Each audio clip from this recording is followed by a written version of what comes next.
राजा, मेहंदी हाताला तुझ्या नावाची मी लावते रे राजा. घेऊन जाशील ना या राणीला तुझ्या संगतीन राजा.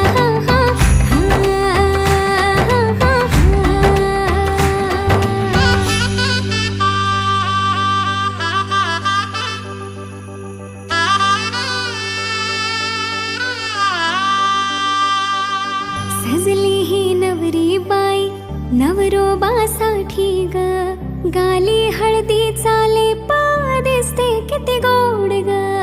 आई बाबांची लाडकी सासरला जाईल ग, सुखी राहा दिल्या घरी तो